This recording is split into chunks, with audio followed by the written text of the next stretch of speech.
All right, Clandestino job. Part 2 of 2. So I did the blade sign earlier. So now it's for the wall cabinet. So let's go over all that. Let's do a quick lay of the land first. So we got face frame parts. Got the backer piece there. These little nuggets here, you're familiar with those. You'll have a seam piece down the middle. So this guy's pushing 12 feet. So everything's going to be in sections. We're doing a single piece 12 foot out of a 10-foot table. We're doing a slide. So Jose is all up on this, but that way we don't have to do any seams on the face. So again, we'll be going over all that. We've got a backer wall frame, basically 2x, and we have a single skin for that. It'll be back open on the back.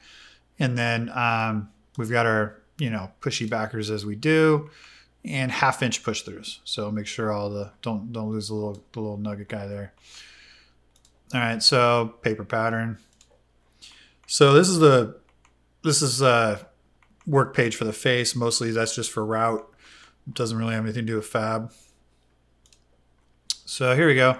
So again, like I said, this is just basically our, reverse glow cabinet we send to like Cabazon and all those places, except that instead of going directly against the wall, it's going to get mounted on a 2x2 basic frame that's going to, make it stick off the wall. So that's really it. And the fact that the face is so big that it's going to have its own external frame that you build separately, because usually what we do is, this flange here, this return is usually part of the face.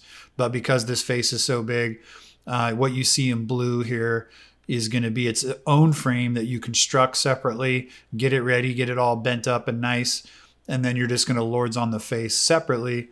And then just for quick overview, you're going to be putting some 1.5 by 1.5 angle on the inside in order to help kind of brace it, give it some strength, some rigidity down the length of the face. The usual kind of, braces there that kind of go for, getting this thing kind of stiffed up for the cabinet. And then, but the only difference is you're making this whole 2x2 cabinet here, and you're going to skin it. And then that's what's going to actually go on the wall.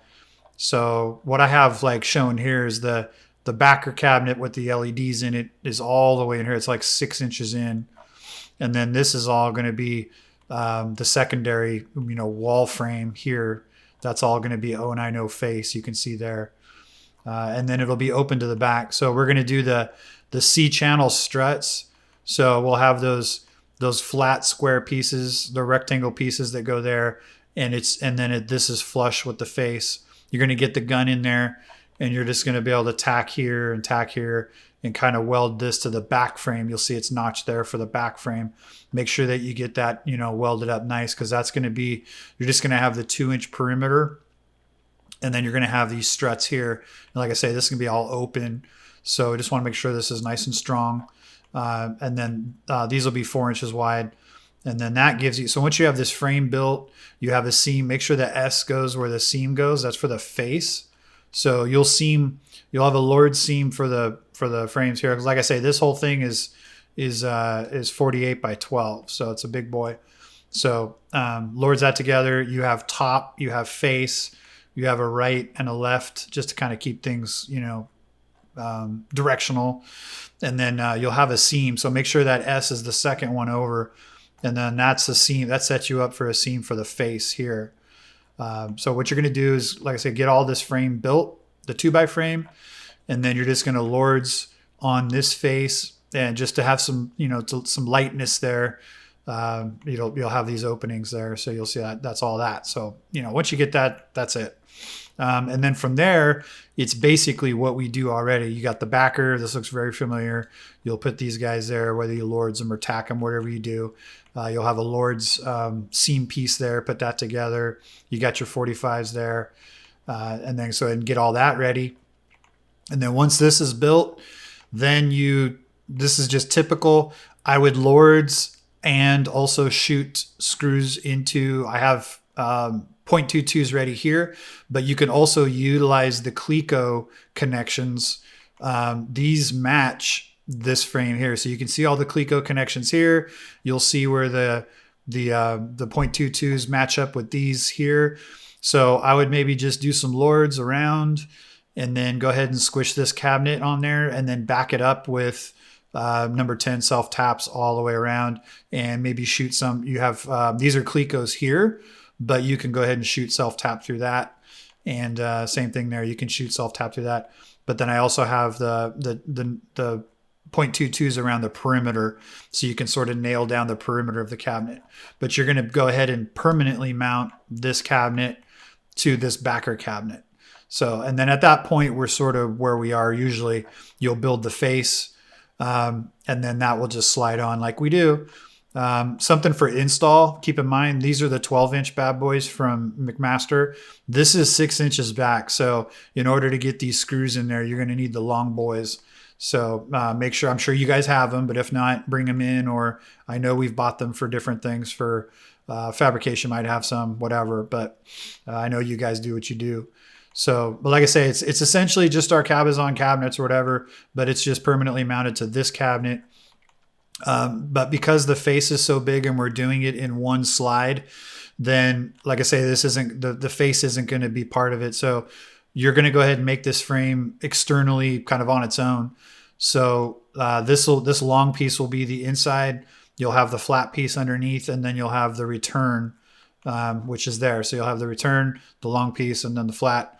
You'll go ahead and use these corner jigs. I went ahead and made the seam accessible here. So you could either tack these shut here, but I'm thinking you can just really lords the crud out of that. And then you'll tack on the inside. You have room to tack on the inside that fillet weld. So that way you can just bring these two together. You can see where that 09 will meet that 09. This one's long, this one's short. But you can go ahead and fillet weld because your backer piece will be notched for that. So you got clearance there. So go ahead and make sure this is nice and strong and make sure it's nice and even. And you can go ahead and weld on the inside there too, like I have it here. So you'll weld on the inside there, you'll weld on the inside there. Make sure this is all nice. And then once this frame is all kind of as one, then you'll take the faces and you'll lords the face on all in one piece after you shoot studs or whatever. Then you'll lords that all on one piece. So once the face is connected to this frame and you're good to go, then that's when you're going to cut these angle pieces. So you'll have the 132s. So just cut up 2 of those, and then there's room here. Fine, you'll have the welds right there, and then just go ahead and lords it to the face, and then lords it to the inside of the frame, and that just gives it that extra little that extra strength. So that way when they lift up on one side, you'll have rigidity. Because it's going to have no bracing here other than the tough actually the pushy backer does a little bit of work to keep stuff kind of stiff. Yeah. Anyway, so that's the idea, is just kind of augment that, but you'll have that framing all the way around, and then you'll put this guy there, and then that should give it some strength when they go to shoot the screws in and stuff. Anyway, so that's it. Again, it's not too crazy compared to what we already do. Just point out some things that are different. Don't forget, this will be completely lords to all 3 sides. That'll bring this part together. These pieces here, right there. So that way, But again, this is 4 inches. You have like a 4-inch frame all the way around. I even think Jose actually made one of these. We had to do this for one of the larger cabezon cabinets.